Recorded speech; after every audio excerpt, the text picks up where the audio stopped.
ada yang bisa dibantu. Aku minta, ya, saya minta pendapatnya Kak. Oke, kamu tahu kan Dok, setiap kali telepon masuk ke saya secara langsung dan tidak langsung masuk di YouTube sama di Facebook, jadi hati-hati jangan pernah menyebut nama siapapun, termasuk namamu sendiri, karena saya tidak ingin setelah viral kalian minta take down. Ada apa sayang? Ya. Jadi ini Kak, sama itu ada temen aku sendiri sih Kak, tapi dia orang Sumbawa. Nah, dia itu ngomong sama aku, kakak pinjem dong katanya duit. Nah terus aku bilang buat apa? Saya juga nggak ada duit kok. Saya bilang gitu kan. Nah dia bilang enggak Kak, aku pinjam duitnya bentar aja katanya, soalnya majikan aku nanyain pasporku kan lagi digadein katanya gitu. Sedangkan aku aja dikejar rentenir. Kamu punya banyak utang banget, aku bilang gitu. Iya kan, maka dari itu Kak, aku butuh. Misalkan gak kasihan sama aku gitu kan. Nah aku juga katanya buat anak keluarga saya, kata anak saya ini nih, aku ngerasa gimana gitu. Gak tahu sih pikiran aku tuh gimana gitu lah. Terus tiba-tiba ya udah aku bantu kamu, tapi kamu bayar ya, saya bilang gitu. Jadi aku ambil bank Aceh. Nah pas abis ambil bank itu, dia tuh janji mau bayar, dan sampai sekarang dia nggak mau bayar. Cuman sekali dia bayar Aceh, aku cari, aku telepon dia nggak mau angkat Aceh. Aku SMS nggak dia balas. Aku udah berapa kali ngomong kan, kalau kamu nggak bisa bayar, kamu ngomong, kamu ada uang berapa, bantu sama saya gitu Aceh. Tapi dia nggak mau Aceh. Dia orangnya di Lunong tinggalnya. Menurut Aceh kayak gimana Aceh? Sedangkan aku aja mau pulang Aceh. Kemarin aku nggak bayar kan, karena aku nggak mau gitu utang-utang siapa, bukan utangku kan, tapi kan pakai data saya. Nah sedangkan aku aja, anak saya dirawat sama orang lain, harus bayar Aceh. 1 bulannya 3.500. Aku tuh bingung aku. Sedangkan aku aja di sini, ya Allah gaji saya juga berapa gitu. Belum buat anak saya Aceh. Bukan belum buat bayar buat anak ngasuh anak saya Aceh. Aku bingung harus kayak gimana gitu loh. Gak ada respon, gak ada apa. Malah aku dengar dari teman-temannya tuh dia ngambil uang bank katanya. Kalau dia ngomong gak ada paspor. Sekarang kok dia ngambil uang bank. Iya katanya, anak-anak yang dari Sumbawa udah dibayar semua utang-utangnya, tinggal 1 lagi, 2 orang sama kamu katanya gitu. Loh kok dia nggak inget saya, kenapa? Saya bilang gitu. Ya nggak tahu lah katanya, aku juga bingung katanya. Aku bilang ya Allah, aku kayak gini banget, saya bilang gitu kan, dibantu kok malah kayak gini. Jadi aku yang dikejar-kejar bank, sampai aku pernah dimarahin sama majikan aku, mau dikeluarin. Aku minta tolong sama majikanku. Oke, saya bilang gitu, aku salah, aku minta maaf. Lain kali aku gak bakal ngulangi lagi. Untungnya majikan aku percaya Kak. Aku bingung katanya, aku harus kayak gimana. Aku minta bantuannya dari Kak. Oke, Jadi solusinya gimana? Ini sudah berkali-kali terjadi. Kalau kamu tidak mampu membantu orang lain kan jangan memaksakan diri untuk membantu kan, bener gak? Kenapa kamu harus percaya omongan dia? Sementara kalau kamu nggak punya, itu kamu yang sengsara sayang. Saya sudah wanti-wanti masalah bank, jangan. Lebih baik tidak berteman, kan saya sudah wanti-wanti seperti itu toh. Nah ini giliran kamu mau pulang toh, kamu nggak punya uang. Apa yang bisa dilakukan? Ya kamu di situ pulang seterusnya atau pulang sementara, mau pulang Indonesia? Alhamdulillah aku cuti, dipercaya sama majikan, jadi suruh pulang dulu kata cuti. Alhamdulillah banknya juga bulan ini habis Kak. Makanya aku juga bingung, pulang gak bawa duit. Saya bilang dia di telepon nggak mau gitu kan. Aku chat juga nggak ada respon gitu. Ini orang gimana, padahal aktif, tapi dia nggak mau respon aku sama sekali.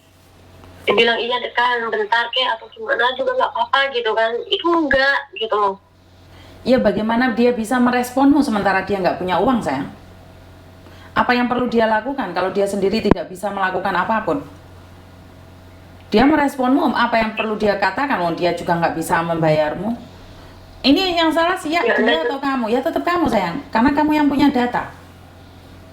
Iya sih, cuman kan setidaknya kan ngomong gitu Kak. Oh iya gitu Kak, aku nggak bisa bayar dulu, gimana kakak aja dulu atau gimana, kan aku juga enak gitu. Atau Kak ini uangku ada segini, tombokin sama kakak dulu tak, atau gimana gitu Kak. Cuman dia enggak gitu loh, terus banget gitu, kayak seperti ditelan bumi gitu, ngilang begitu saja gitu loh. Kan saya sudah bilang sayang, orang kalau belum mendapat apa yang dia mau, dia akan selalu ada di sampingmu. Giliran dia sudah mendapatkan apa yang dia mau, ya dia pergi. Benar nggak? Ya itu cara-cara orang modus. Memang seperti itu. Nah, yang salah siapa? Kita sendiri yang harus berhati-hati. Nggak ada yang salah. Lah kamu maunya membantu, lah yang dibantu nggak mau, kamu yang harus sengsara sendiri kayak gini. Benar nggak? Iya kan saya benar. Iya. Iya, salahnya ya tetap salahnya pada kamu sayang. Kenapa kamu memberikan pinjaman padahal kamu sudah tahu dia belum tentu baik sama kamu? Benar nggak? Iya kan saya benar. Jadi di posisi ini kita tidak bisa. Dia nggak mau bayar, bagaimana dia mencari? Mau laporin polisi? Polisi mana? Berapa orang yang harus ditangkap sama polisi kalau gara-gara pembohongan, penipuan kayak gini? Tetap kita yang harus hati-hati. Ya, kamu kenal dia, tahu rumahnya? Aku nggak tahu rumahnya, cuman aku dikasih alamatnya doang sama ini KTP-nya itu, KTP Sumbawanya. Gitu. Terus buat apa? KTP itu bisa buat apa buat kamu? Yang katanya sih kalau ini katanya ada info-info, katanya ini katanya ada KTP-nya dia. Ya, kamu ke sana aja katanya. Aku bilang ngapain ke sana? Kan orangnya ada di sini gitu. Dan ingat, orang punya utang bank itu nggak ada hubungannya sama keluarganya di Indonesia loh. Kalian harus ingat itu loh. Kalian itu selalu menganggap bahwa keluarga di Indonesia itu akan tahu. Ya mana tahu. Salahnya kalian kan di situ. Kalian mengira bahwa kalau punya utang bank itu keluarga yang di Indonesia akan tanggung jawab. Ya enggak lah.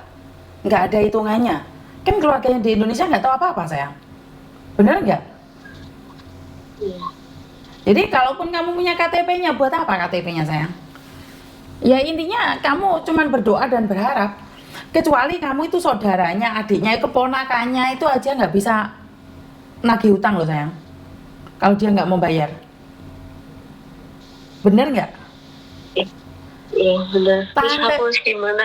Tantenya sendiri punya utang aja nggak bisa ditagih loh sayang. Tante sendiri tahu rumahnya loh, nggak bisa nagih loh. Kenapa?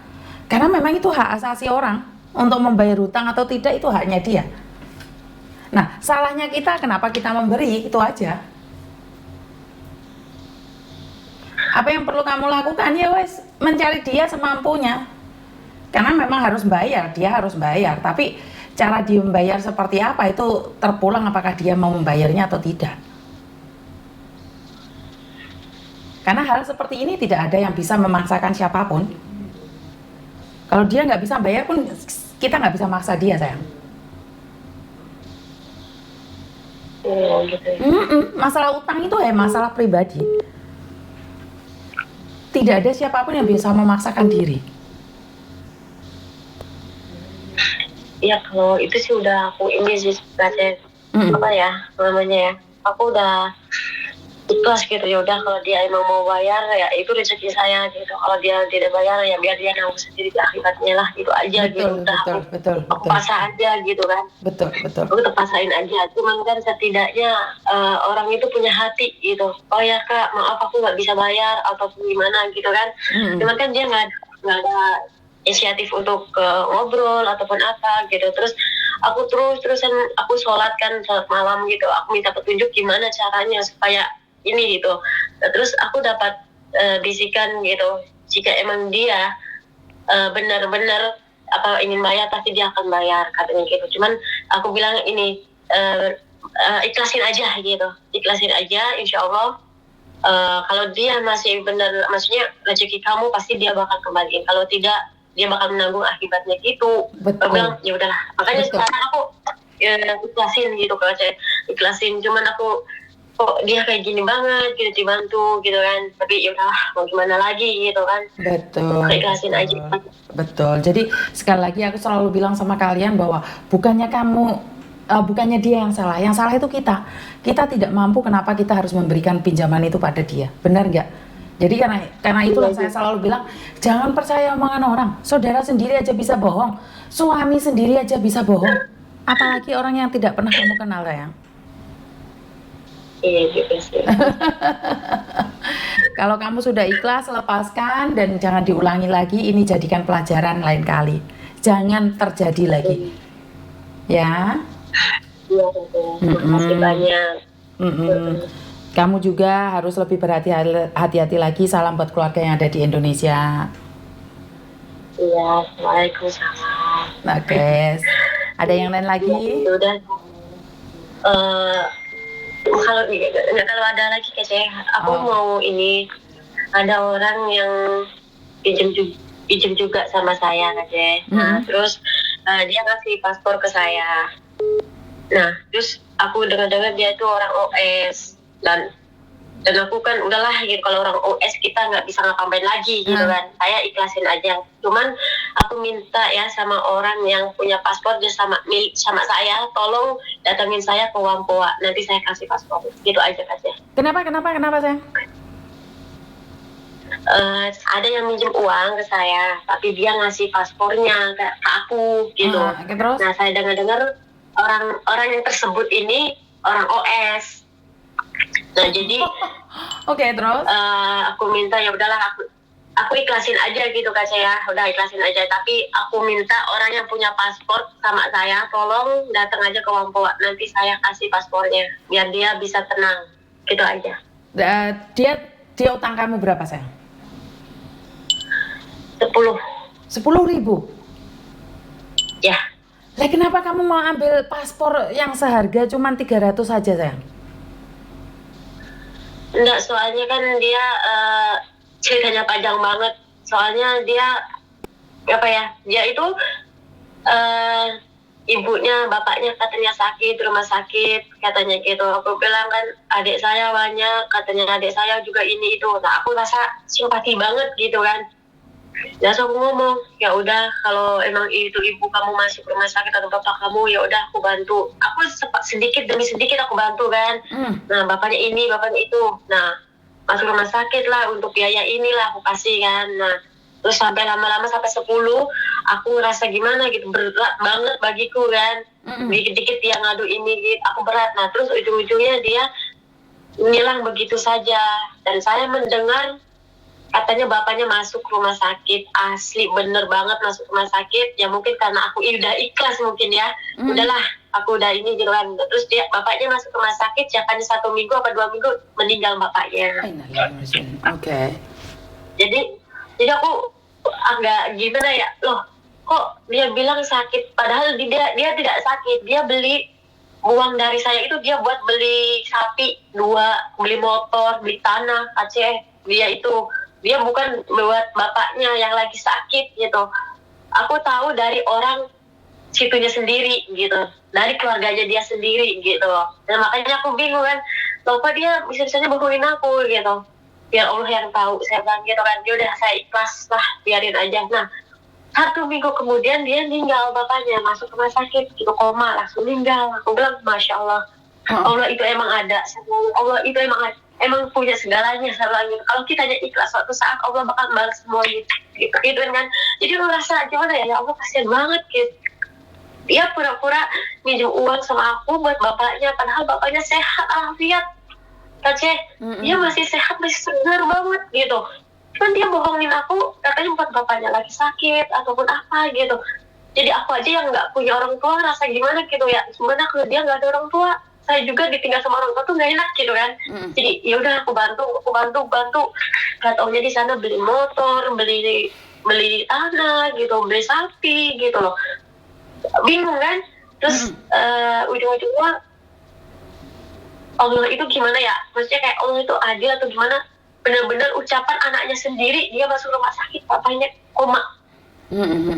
Terus jangka 1 minggu itu udah meninggal, kasih bapaknya. Dan ibunya juga lagi sakit-sakitan sekarang. Makanya siapa yang ngerasa punya paspor sama saya kasihkan kembali. Aku nggak nuntut uangku kembali. Aku ikhlas, gitu aja katanya.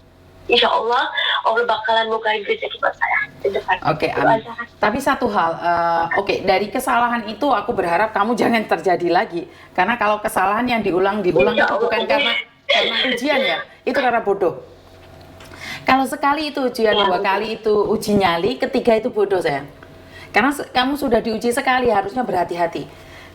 Nanti masalah uang itu hati-hati, kan uang nggak ada temennya sayang. Ngerti? Iya, bener. Makasih ya Kak Jen. Pertama itu ujian, kedua itu uji nyali, ketiga itu bodoh. Ngerti? Jangan sampai kalau kamu punya utang bank 1 ya wes kilaf. Kedua, uji nyali. Ketiga, pokok.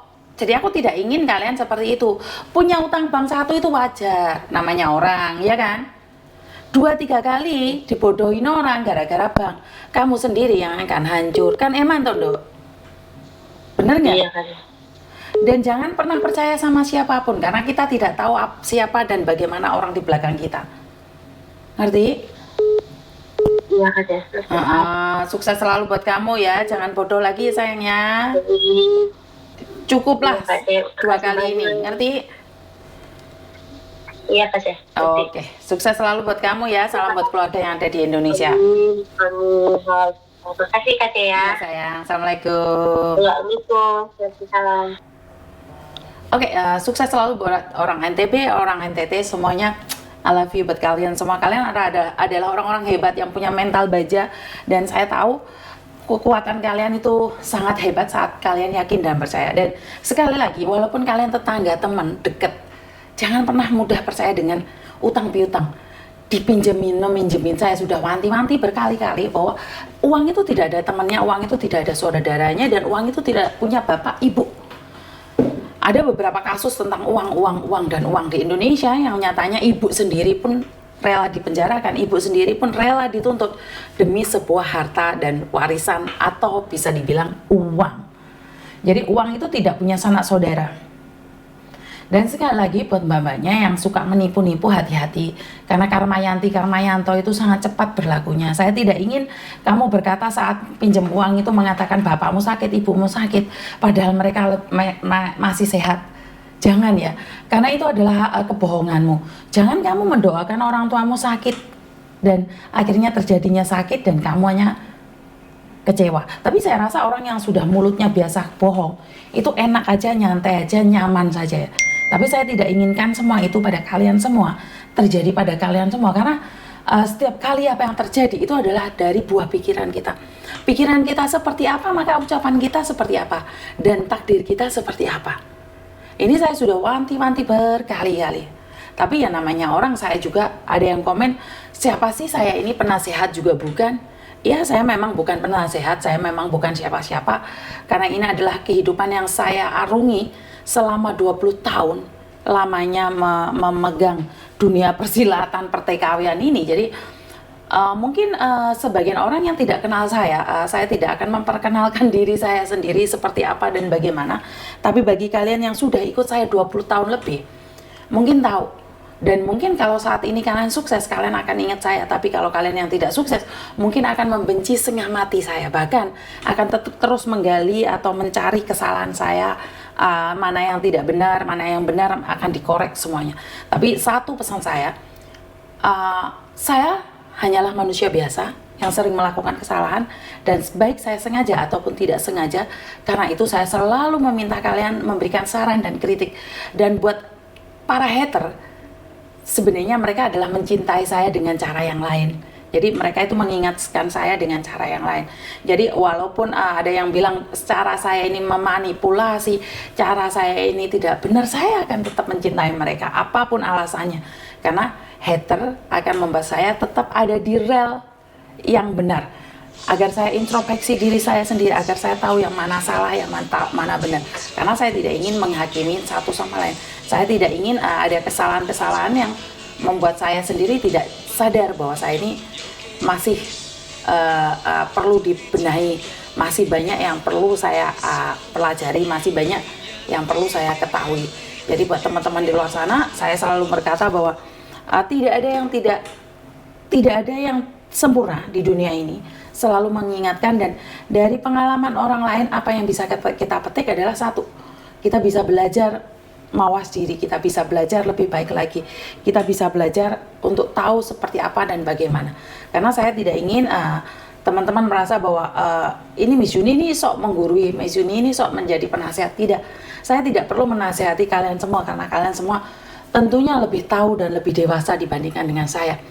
Pengalaman juga mungkin lebih hebat dari saya. Ini adalah cara saya memperingatkan saya sendiri seperti apa yang Anda peringatkan atau yang Anda lakukan saat ini, agar saya lebih mawas diri dan berhati-hati.